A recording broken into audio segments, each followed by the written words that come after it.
那这个屏东的房山是来发生着一件死亡的车祸，这个重机车的骑士弄着为这个停车场驶出来的免入的车，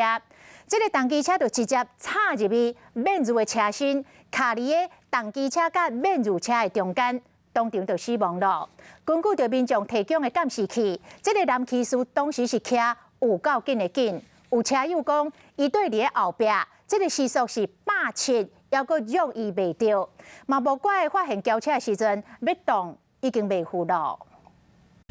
依照路边店面提供的监视器画面，会使看到一台白色轿车过车路的时，有一台直行重机向向冲过来。这个桥倒摆的人，规人倒头再插伫后车厢。昨下晡2点外，屏东房山第1号线454.9公里的所在发生这个车祸，好现场看到人拢着惊，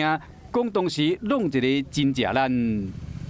嘣一个介大声，拍到遐袂震动啊嘛。事后有民众提供行车记录器的画面，看到这个骑倒摆人骑真紧，网络嘛伫传讲有一段乃有对话，讲敢若死者的车友讲的，当时伫后壁时速170公里，佫容易袂着。可能就是因为这款高速的情形下，或者个骑倒摆人发现轿车时要动嘛动袂赴，直接就弄落。因为弄一个真正力，骑倒摆这个30岁姓王的查甫人，当场都已经无命。 自小客车从枋山乡一处超商停车场骑驶东往西横越台一线，